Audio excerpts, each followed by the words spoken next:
भक्तों, क्या आपने कभी सोचा है कि मरने के बाद जब शरीर पंचतत्व में विलीन हो जाता है तब आत्मा कैसे जीवित रहती है? क्या उसे भूख लगती है? क्या आत्मा भी भोजन करती है?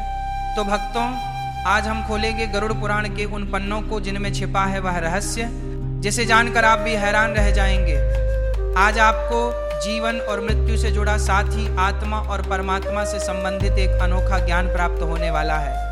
भक्तों, भगवान विष्णु अपनी साधना में लीन थे, तभी वहां गरुड़ जी पधारे। भगवान विष्णु ने गरुड़ जी का स्वागत किया और बोले, हे गरुड़, बताओ यहाँ आने का आगे बढ़ने से प्रयोजन पहले क्या है? महादेव, फिर आपके चरणों में जो भी व्यक्ति लाइक, कमेंट्स, सब्सक्राइब करता है, उसके घर में कभी भी सुख, समृद्धि और वैभव की कमी ना हो। गरुड़ जी ने भगवान विष्णु को प्रणाम किया और बोले, हे प्रभु, आप तो अंतर्यामी है, सब कुछ जानते हैं। इस संसार में भला आपसे क्या छिपा है? परंतु हे भगवान, कई दिनों से एक प्रश्न को लेकर मेरा मन अत्यंत व्याकुल है। कृपया करके आप मेरे इस प्रश्न का उत्तर देकर मुझे संतुष्ट करें। फिर भगवान विष्णु बोले, हे गरुड़ देव, तुम्हारे मन में जो भी प्रश्न है तुम निसंकोच होकर पूछो, मैं अवश्य ही उसका समाधान करूंगा। फिर गरुड़ देव बोले, हे भगवान, क्या यह सत्य है कि आत्मा को मृत्यु के बाद भी भोजन की आवश्यकता होती है? क्या आत्मा भी भोजन करती है? और यदि हाँ तो क्या खाती है? और उसे भोजन कहाँ से प्राप्त होता है?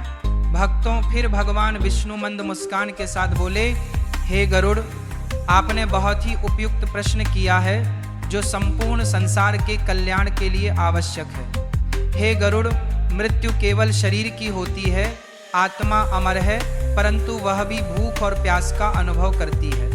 परंतु इस रहस्य को भली भांति समझने के लिए पहले मैं तुम्हें एक कथा सुनाता हूँ। भक्तों, कहा जाता है कि इस कथा को जो भी व्यक्ति ध्यान पूर्वक और अंत तक सुनता है उसके कोटि कोटि पापों का नाश हो जाता है। तो आइए आरंभ करते हैं गरुड़ पुराण की इस ज्ञानवर्धक प्रस्तुति। भक्तों, भगवान विष्णु गरुड़ देव को कथा सुनाना प्रारंभ करते हैं और कहते हैं, हे गरुड़, कोपुर नामक एक गांव था जहां जीवन अपनी सामान्य गति से चलता था। लेकिन एक दिन गांव की हवाओं में कुछ अलग था, क्योंकि गांव की सबसे वृद्ध महिला अरुणा देवी का देहांत हो गया था।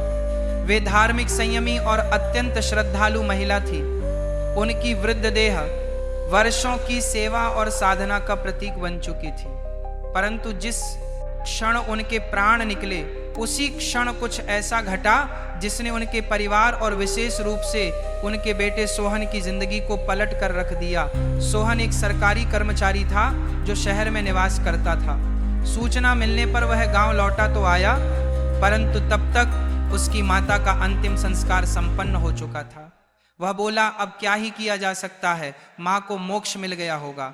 तब गांव वालों ने उसे समझाया, बेटा, पिंडदान और तर्पण अभी शेष है, आत्मा को भूख प्यास लगती है। जब तक आत्मा के लिए पिंडदान नहीं किया जाता तब तक वह शांति नहीं पाती।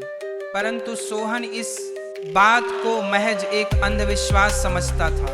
वह मुस्कुराया और बोला, यह सब केवल मन का भ्रम है, आत्मा को खाना नहीं चाहिए।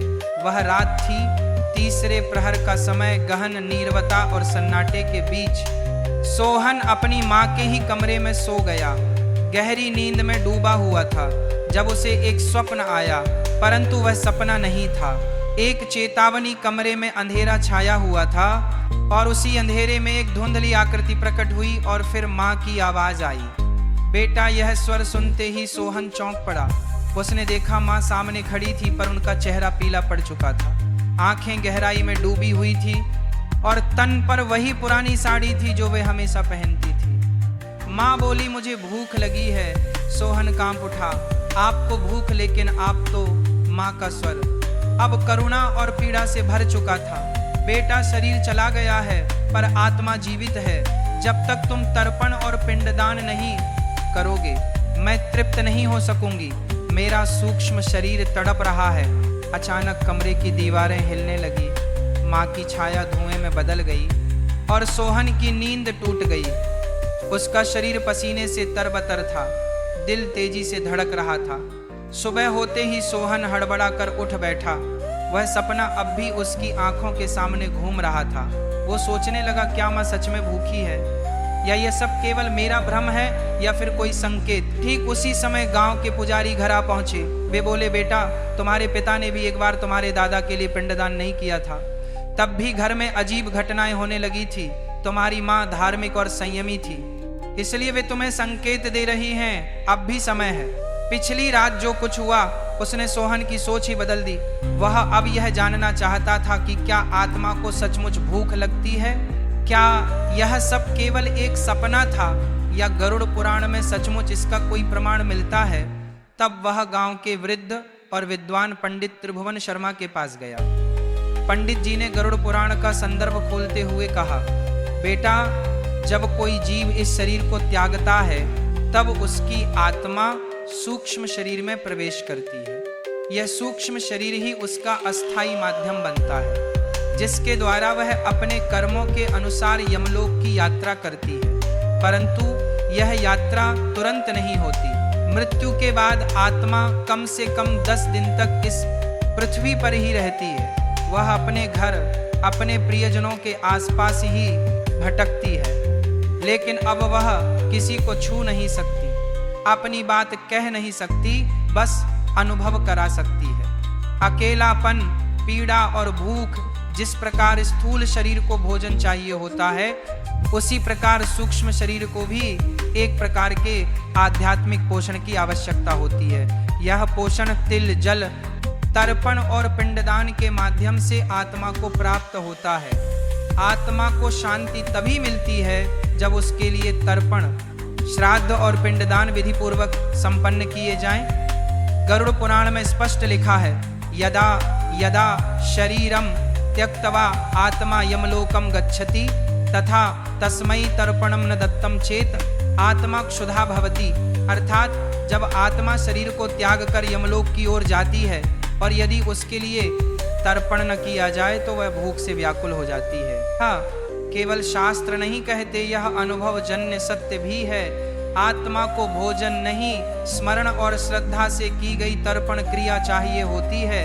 वही उसे तृप्त करती है और मोक्ष की ओर अग्रसर करती है।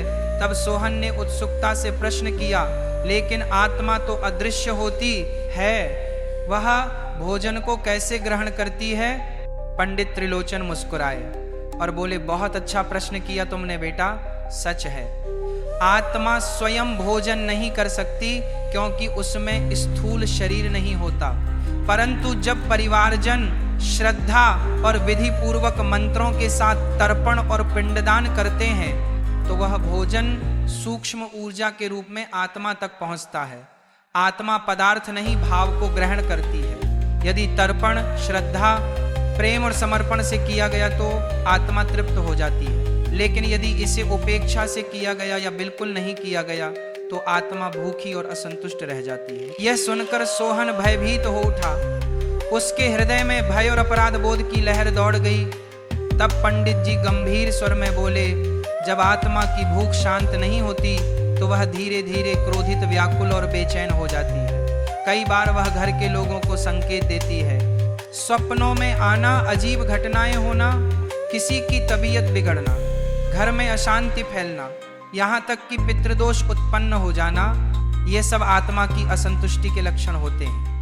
पिंडदान मृत आत्मा के लिए वही है जो किसी थके हुए यात्री के लिए रास्ते का भोजन होता है। जब पिंडदान विधि पूर्वक तिल, कुश, जल और मंत्रों के साथ किया जाता है तो आत्मा को वह ऊर्जा प्राप्त होती है जिससे वह यमलोक की कठिन यात्रा पूरी कर पाती है। बिना पिंडदान के आत्मा भटकती है और कई बार प्रेत योनि को प्राप्त हो जाती है। मृत्यु के बाद 10वें, एकादश और द्वादश दिन किए गए कर्म आत्मा के लिए भोजन और विश्राम का कार्य करते हैं। फिर 1 वर्ष तक प्रतिमा, श्राद्ध और पितृपक्ष में तर्पणे सब मिलकर आत्मा को मोक्ष की दिशा में आगे बढ़ाते हैं। अब सोहन मौन था, परंतु उसका अंतर्मन एक नए संकल्प से भर चुका था। उसने दृढ़ स्वर में कहा, मैं माँ के लिए विधि पूर्वक पिंडदान करूंगा, उन्हें भूख नहीं लगनी चाहिए, यही मेरा पुत्र धर्म है। मित्रों, सोहन अब आत्मा की भूख और उसकी पीड़ा को समझ चुका था। माँ की तड़पती छाया, पंडित त्रिलोचन के शब्द और गरुड़ पुराण की शिक्षाएं अब उसका जीवन एक नई दिशा की ओर मोड़ रहे थे। लेकिन अब उसके सामने प्रश्न था, पिंडदान क्या है, कैसे किया जाए और इसके पीछे का रहस्य क्या है। तब पंडित त्रिलोचन ने गंभीरता से समझाया। पिंड का अर्थ होता है अन्न का वह गोलाकार स्वरूप जिसमें तिल, जौ, घी, दूध, चावल और जल मिश्रित होते हैं। इसे मंत्रों के साथ वृत्त आत्मा को अर्पित किया जाता है। यह पिंड आत्मा के सूक्ष्म शरीर के लिए ऊर्जा, भोजन और यात्रा का माध्यम बनता है। गरुड़ पुराण में लिखा है, पिंड नानेन तीथेन तृप्यंत पित्त सदा, अर्थात तीर्थ, जल और अन्न से किया गया पिंडदान पितरों को सदा तृप्त करता है। मृत्यु के बाद के 10 दिन विशेष महत्व रखते हैं। हर दिन विशेष मंत्रों और विधियों से आत्मा को एक एक पिंड अर्पित किया जाता है। हर दिन का एक उद्देश्य होता है। पहले दिन मृत्यु की पीड़ा से मुक्ति, तीसरे दिन सूक्ष्म शरीर का निर्माण, 7वें दिन यात्रा के मार्ग पर सहारा, 10वें दिन आत्मा की स्थिरता और तृप्ति। हिंदू शास्त्रों में यह कर्मकांड केवल प्रतीक नहीं है, बल्कि एक गहरा मनोवैज्ञानिक और ऊर्जा आधारित विज्ञान है। पिंडदान में प्रयुक्त तिल नकारात्मक ऊर्जा को शुद्ध करते हैं, जल भावनाओं का माध्यम बनता है। जब परिवारजन प्रेम, श्रद्धा और समर्पण से पिंड देते हैं, तब आत्मा न केवल तृप्त होती है, बल्कि क्लेश मुक्त होकर मोक्ष की ओर अग्रसर होती है। तो उस ऊर्जा को आत्मा ग्रहण करती है, जिससे वह या तो मुक्त होती है या अगले जन्म की ओर अग्रसर होती है। मित्रों, अब प्रश्न उठता है, पिंडदान क्यों अनिवार्य है? तो हम आपको बताना चाहते हैं, यदि पिंडदान नहीं किया गया तो आत्मा भूखी रह जाती है, वह भटकती रहती है, कभी प्रेत बनकर, कभी असमाधान की स्थिति में, और कई बार परिवार पर पितृदोष के रूप में अपना असर दिखाती है। ऐसे परिवार में मानसिक अशांति, आर्थिक बाधा, संतान संबंधी कष्ट और आध्यात्मिक अवरोध उत्पन्न हो सकते हैं। व्यक्ति आध्यात्मिक दृष्टि से आवृत यानी बाधित रह जाता है। गरुड़ पुराण में स्पष्ट चेतावनी दी गई है, यौन ददाति पितृभ्य पिंडम सभवती पापीसन आपनोति सुखम कदाचित। अर्थात जो अपने पितरों को पिंडदान नहीं करता वह पापी कहलाता है और उसे कभी भी सच्चे सुख की प्राप्ति नहीं होती। मित्रों, यह सब सुनकर सोहन का संकल्प अब अटूट हो चुका था। उसने निश्चय किया, मैं मां के लिए संपूर्ण विधि से पिंडदान करूंगा। श्रद्धा और पूर्ण नियम के साथ गांव के सभी ब्राह्मणों को आमंत्रित किया गया। घर के आंगन में कुश का आसन बिछाया गया। तिल, जौ और जल से बने पिंड मंत्रों के साथ अर्पित किए गए। हर मंत्र, हर आहुति के साथ सोहन की आंखें भर आई। उसका रोम रोम मां की स्मृति से कंपित था। अंतिम मंत्र के समय हवा की गति थम सी गई थी। एक गहन शांति का अनुभव हुआ, जैसे कोई अधूरा संदेश अब पूर्ण हो गया हो। और तभी सोहन को मां की मुस्कुराती छाया दिखाई दी। वह अब भूखी नहीं थी, शांत थी और धीरे धीरे धुएं में विलीन हो गई। सोहन ने विधि पूर्वक पिंडदान कर दिया था। मां की आत्मा को एक क्षण के लिए शांति प्राप्त होती प्रतीत हुई, लेकिन पंडित त्रिलोचन के मुख पर अभी भी चिंता की रेखाएं बनी हुई थी।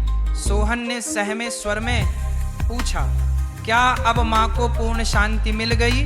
पंडित जी ने गंभीर स्वर में उत्तर दिया, बेटा, पिंडदान केवल प्रथम चरण है। यदि तर्पण और श्राद्ध कर्म ना किए जाए तो आत्मा पुनः पीड़ा से घिर सकती है और कभी कभी प्रेत योनि को भी प्राप्त हो सकती है। यह सुनकर सोहन का शरीर सिहर उठा, उसके होंठ कांपे और उसने पूछा, प्रेत क्या मेरी मां भी भटक सकती थी? तब पंडित त्रिलोचन ने गरुड़ पुराण का गहन रहस्य खोला।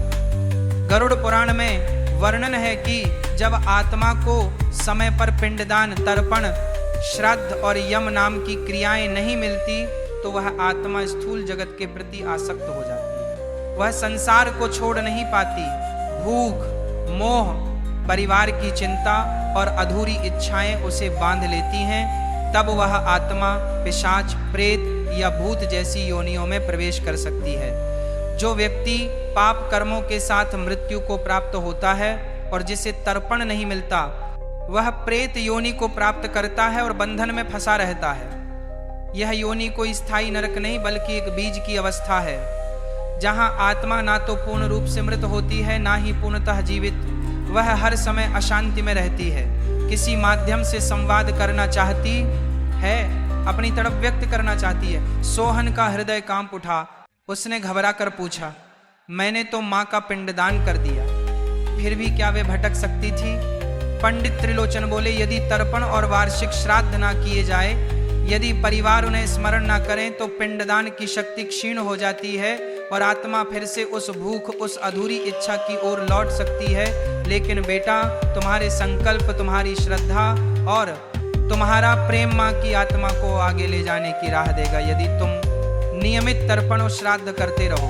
पंडित जी बोले, यदि पिंडदान के बाद श्राद्ध और वार्षिक तर्पण ना किए जाए तो आत्मा को पूर्ण शांति नहीं मिलती, वह अधूरी रह जाती है। जैसे किसी भूखे को केवल पानी मिल जाए लेकिन अन्न ना मिले, यही अधूरी तृप्ति कभी कभी प्रेत रूप में प्रकट होती है। मित्रों, सोहन ने माँ की आत्मा की शांति के लिए पिंडदान, तर्पण और पितृदोष से मुक्ति का संकल्प लिया, परंतु उसके मन में अब भी एक अंतिम प्रश्न शेष था।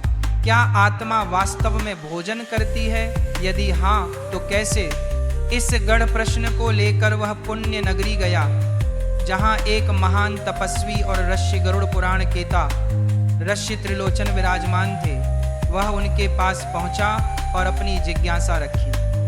अब आरंभ होता है उस प्रश्न का उत्तर जो मृत्यु से परे है, आत्मा के अन्न से जुड़ा हुआ है।